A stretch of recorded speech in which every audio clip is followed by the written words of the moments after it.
പുതിയൊരു ക്ലാസ്സിലേക്ക് ഹാർദവമായ സ്വാഗതം. Today's topic direct method. അപ്പോൾ ഡയറക്റ്റ് മെത്തേഡ് എന്താണെന്ന് നമുക്ക് ഡീറ്റെയിൽ ആയിട്ട് തന്നെ നോക്കാം. Direct method originated in France in 1901 as a direct consequences of the demerits of translation method. Direct method 1901 ഫ്രാൻസിലാണ് ഒറിജിനേറ്റ് ചെയ്തത്. ഗ്രാമർ ട്രാൻസ്ലേഷൻ മെത്തേഡിൻ്റെ കുറച്ച് ഡീമെറിറ്റ്സുകളെ മുൻനിർത്തി കണ്ടുകൊണ്ട് അതിൻ്റെ അനന്തരഫലമായാണ് ഈ ഒരു ഡയറക്റ്റ് മെത്തേഡ് ഒറിജിനേറ്റ് ചെയ്ത് വരുന്നത്. Direct method is A method of teaching English directly. ഈ ഒരു മെത്തേഡിൽ ഇംഗ്ലീഷ് ഡയറക്റ്റ് മെത്തേഡിലൂടെ പഠിപ്പിക്കുന്ന ഒരു രീതിയാണ് ഇതിലുള്ളത്. ഇനി നമുക്ക് ഡെഫിനിഷൻ എന്താണെന്ന് നോക്കാം. The words of Webster's International Dictionary, a direct method is a method of teaching a foreign language, especially a modern language, through conversation, discussion, and reading in the language itself, without the use of pupils' language, without translating, and without the study of the formal first word, are taught by pointing to the object of pictures by performing action. Webster's international dictionary define ചെയ്യുന്നത് പ്രകാരം ഒരു foreign language ഒരു കുറച്ച് സംഭാഷണ ചർച്ചയിലൂടെയോ അല്ലെങ്കിൽ ഭാഷ തന്നെ വായിക്കുന്നതിലൂടെയോ അല്ലെങ്കിൽ ആ ഒരു കുട്ടികളുടെ ഫസ്റ്റ് ലാംഗ്വേജ് ഒട്ടും ഉപയോഗിക്കാതെ, ട്രാൻസ്ലേഷൻ ഇല്ലാതെ, ഫോർമലായിട്ടുള്ള പഠനമില്ലാതെ പഠിപ്പിക്കുന്ന ഒരു രീതിയാണ്. എന്നാൽ ഫസ്റ്റ് വേർഡ്സ് ആയിട്ട് പഠിപ്പിക്കുന്നത് ചിത്രങ്ങളിലൂടെ, അതായത് ചിത്രങ്ങളും ഒബ്ജക്ട്സും ചൂണ്ടിക്കാണിച്ചുകൊണ്ടാണ് ഇവിടെ പഠനം നടക്കുന്നത്. It follows that second language learning must be an imitation of the first language learning. ഒരു സെക്കൻഡ് ലാംഗ്വേജ് പഠനം അത് ഫസ്റ്റ് ലാംഗ്വേജ് പഠനത്തിൻ്റെ ഒരു അനുകരണമായിട്ട് വേണം ഈ ഒരു ലാംഗ്വേജ് പഠിച്ച് നമ്മൾ പിന്തുടർന്ന് പോകേണ്ടത്. Speech is primary. ഇവിടെ സ്പീച്ച് ഒരു പ്രൈമറി എലമെൻ്റാണ്. Knowing the language means knowing to use it. ഒരു ഭാഷ അറിയുക എന്നുള്ളത് അതിൻ്റെ അർത്ഥം എന്താണെന്ന് ചോദിച്ചാൽ അത് ഉപയോഗിക്കാൻ അറിയുക എന്നതാണ്. Some stages of the direct method. കുറച്ച് സ്റ്റേജുകൾ ഈ ഒരു മെത്തേഡിലുണ്ട്. അവ എന്താണെന്ന് നോക്കാം. ടീച്ചർ ഷോസ്, ഒരു മിസ്റ്റേക്ക് ഉണ്ട്. Teacher shows a object or picture എന്നാണ്. ടീച്ചർ എന്നല്ല, പിക്ചർ എന്നാണ്. Teacher shows a picture or object relating to the lesson in the textbook and asks the class to read the passage. അപ്പോൾ ആ ഒരു പാഠപുസ്തകത്തിലെ പാഠവുമായി ബന്ധപ്പെട്ട ഒരു ചിത്രമോ വസ്തുവോ അധ്യാപകൻ കാണിക്കുന്നു. അതിനുശേഷം പാഠഭാഗം വായിക്കാൻ കുട്ടിയോട് പറയുന്നു.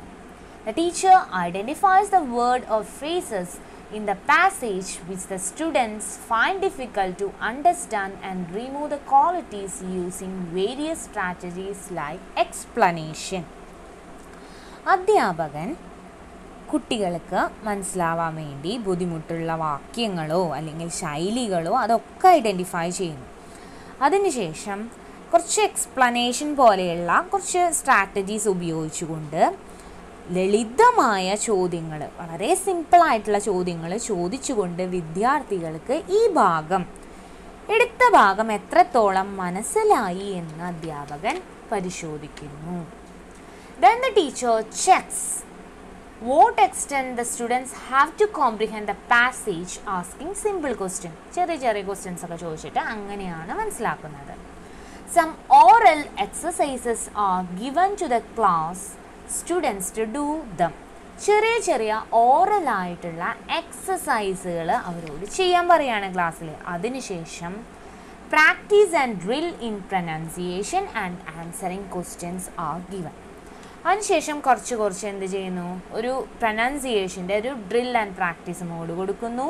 ചെറിയ ക്വസ്റ്റ്യൻസിനെ ആൻസർ ചെയ്യാൻ അവരെ പ്രൊമോട്ട് ചെയ്യുന്നു. ഇങ്ങനെയുള്ള കാര്യങ്ങളാണ് ഒരു ക്ലാസ് റൂമിൽ ഒരു ഡയറക്റ്റ് മെത്തേഡിൽ പോകുന്ന കാര്യങ്ങൾ. മെയിനായിട്ടുള്ള ക്യാരക്ടറിസ്റ്റിക്സ് എന്താണെന്ന് നോക്കാം. Focus on natural way of learning. വളരെ നാച്ചുറൽ വേക്കാണ് ഫോക്കസ് കൊടുക്കുന്നത്. Direct teaching of A language in that language it self.